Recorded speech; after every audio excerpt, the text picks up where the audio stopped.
What's up YouTube, it's Lou here, I hope you're all well. We're looking at Bitcoin on the daily time frame. This is the BLX chart, so it's not showing today's price action, but I just want to show you how the daily closed yesterday. This is actually a spinning top and you're holding the 1618, so actually this is a bullish sign, but of course that's not what happened. If we look at this, you actually reclaimed that wick, you filled in the wick. So could this be a quick liquidity grab? And before you start retracing and making a wick, that would be nice, because if we got another candle looking like this or a bullish hammer which is like that, but it's all dependent on the location. So this is technically at support, and that's why it was very strange that this did actually not work out, because if I put the fibs from here to here, this is the one I showed you guys on my Twitter yesterday. I said one final flush, and you can see we actually did close above the 1618. So usually when you do that, that's when you have an impulse to 25k. That's why I sent an alert here, because I was ready for this to start heading back up, but it didn't. So a lot of people, if they were trading, buying this, because it's actually a buy signal, if they did buy that and put their stop loss below, unfortunately went and hit stop loss first and most likely going to reverse. So if you do close above the 1618, then we'll have an impulse to 25k. But as long as we're below 1618, which we are currently, and we're not at the moment, if we closed right now, we would close below the 1618. So this means that we should continue to our bearish targets, which I left you with on my Twitter and in the videos in the last few days. But these targets over here, 26k, 25.8k, we had from a previous descending triangle. I deleted that previous chart, but it was something like this over here, where we had this awful drawing, but we had this horizontal support, and then we had this descending resistance, and you're basically coiling up in this triangle before breaking down. And I gave you the targets back on May 10th. I showed it in the videos yesterday, where on the May 10th we said we were going to come down to 25.8k because of the descending triangle, or M pattern, whatever you want to call it. And yeah, we've come and hit those. Then I left you guys also in that same video with further down technical targets right over here, measuring from this high to this low. Put down the breakdown, we have a 19.9k target. Look how close we came to it. We came all the way down to $20,079. How close is that to the previous all-time high? Previous all-time high is 19,671. Could be that we kissed that for sure. Again, we do have targets below the previous all-time high. We've just hit the first target above it. We've got 119,968. And then, yeah, of course, this is your all-time high over here, 19,671. So it could be that we get a quick liquidity grab down here. This is where we must get a big reaction. It's in this zone. So, of course, at the moment, we're not getting this reaction. We're dumping. So it's going to be below this area. It's going to be in and around 18 to 20k. So anywhere between 18 to 20k, we need a big reaction. We need the alts to pump here. We need Bitcoin to pump, because you've made your super overextended target out of this fib retracement over here. So I know this is very messy, guys, so I'll get rid of the drawings. But we came down and we retraced. So any pullback in a downtrend is what's going to give you these bearish targets. So here we have a major pullback, and here's where we have another pullback. So for those two, we've placed the fibs. And for the larger one over here, your target was 26k. That's why we gave it to you. But also the M pattern or descending triangle. Those are the two reasons, the fibs and the pattern.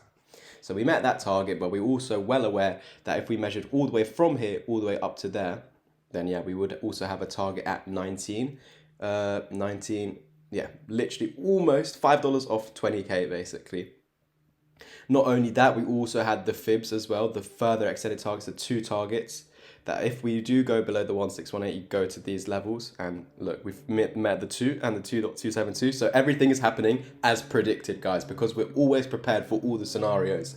So the next scenario that I need to make you guys aware of is, once we do meet these smaller fib retracements, two targets, we actually almost met the first one, but we could be coming down to in and around 17k. Let's make this exact. There we go.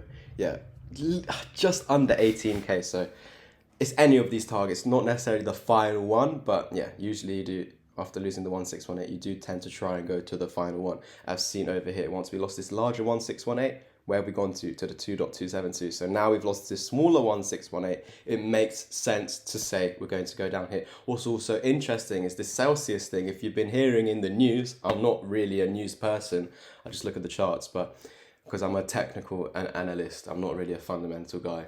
Because what's the famous saying? Show me the charts, I'll show you the news.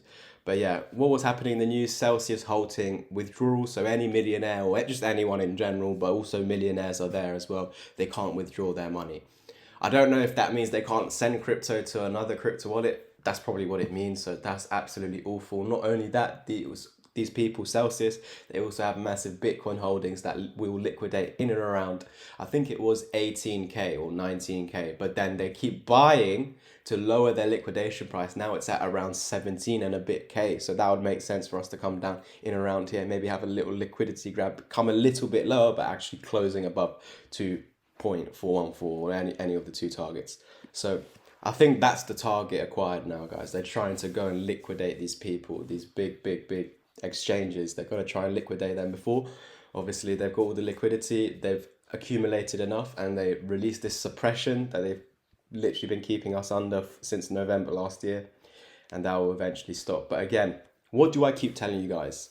Once we find the bottom, it will take 6 months to accumulate. So whether the bottom is in this second or we do go down to in around 17, 18, 19K, once we do eventually bottom out, we have a big spike, it's going to take, in and around, could be less, but in and around, let's say 6 months to accumulate, because this is actually what happened all the way down here. We came in November and we left in April. So 6 months. November, December, January, that's 2 months. January to April, 4 months in. So 2 plus 4, 6, or 5 to 6 months.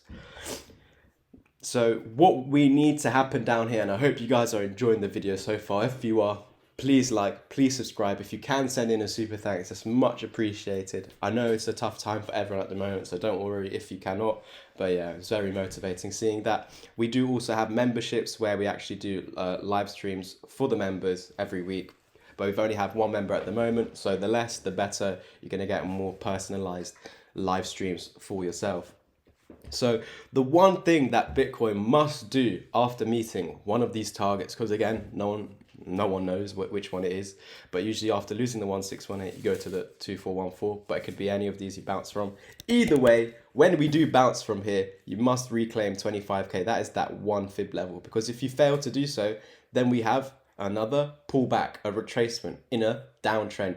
And what were we doing with this retracement to the upside? We measured it from the low to the high, and it gave us these bearish targets. So this next impulse, wherever it stops, could just stop at the 1618, could stop at the 1.272. But I'm telling you guys, the invalidation point, if you do not want to go lower, then you have to reclaim this wick, 25.4K, the previous low, our last target. Our first target, because we were assuming that the 1618 was going to be our target. Why? Because once you lose the one, that is your target. You hit the 1618, you reclaimed the one. So this is why we kept on saying we must reclaim 33K. And if you did so, none of this would have happened if we, over here, we got all the way to 400, but we need to get to 33. So we were like $600 off. Actually, we were $600 of this dip not happening. That's how close we are for that to be the bottom. And just reclaim 33K, then 36K, and we would have started to a safe journey back to the top eventually, obviously. But now that we did lose this low, we were well aware that if we do lose this 1618, we do have these further down targets. So nothing is catching us by surprise. And now we're getting prepared for this next scenario that could be happening, where we come down into this. And if we want to invalidate further downside, further bear market, you need to reclaim 25, 26K, start heading up, reclaim 33K, 36K, and 39K. It's step by step. But obviously each step is we're going to get more confident and more confident. So reclaim 26, 33, 36, and 39. Write that in your notes. 26, 33, 36, and 39. Those are all the most key supports that Bitcoin must reclaim if you don't want to see further downside. So if we do hit these down targets over here and we come up to 26K, or we fail to come up to it and we stay below it, then there's going to be new targets to the downside. So of course we don't have this impulse, we don't know where the bottom is, but let's say if it was the 2414 the bottom, and then the top of this impulse was the previous below 25.4k, then you can see we do have a 1618 target at 14k and a worst case scenario down at 10.8k, which I do not assume will happen. But again, that's a super overextended target. And as we've seen, if you lose the 1618, that is what happens. So all of this is guesswork right now. But again, we're preparing for those scenarios. And if we do lose this all-time high, if we just zoom out on the weekly and we look at this previous all-time high, where is the support? So when we topped out, where did you find support? Right there on this line over here. Then you bounced and lost it. Then you came down and retested it there as resistance. Came down, broke above it, never backtested support. So this could be an area fall to. What is this area? 13.2 to 14k basically. So this for me, yeah, we just need to prepare for everything. I don't want this to happen. I don't think it's happening. But again, we know the validation point for this to happen, which is lose the previous all-time high and actually stay below. Yes, we do have targets below. As you can see, we have 19.7, we have 19.2, we have 18.6, and we have about 17.9. And they are all, most of them are under the previous all-time high. But it's okay to go below it as long as you're not closing below it. You can wick below, close above it, amazing. Because it's saying that you were down there, but the bears weren't strong enough to keep you there. The bull stepped in and pushed you out, meaning that the bulls gained control. But if we do close below this previous all-time high, then yes, you are going to come to the next high, which is where you found support, swing low, and a swing high. Because once we had this burst up, this was our resistance, our swing high. And once you form a new swing high, you need to fall back to the previous swing high or swing low. So we had a support here. So that's why when we hit this top, we fell back to this support to then continue. This is COVID, completely ignore that. So yeah, simple as that. We're now prepared for everything, so nothing is gonna catch us off guard. I hope you guys enjoyed today's update. Please like, subscribe and comment, share the video, turn the notification bell on. And if you wanna send in a super thanks, that'd be much appreciated. Thank you guys so much. I'll catch you in the next one. And as always, peace. And here are the crypto packages. Here is how to get started. Click the link to my Twitter, head over to the pinned post, and all you need to do is message under and just type, hey, Louis, I'm interested in the mentorship. And that's A-okay. Perfect, guys. I'll catch you in the next one. Leave a like, subscribe, and comment. Peace.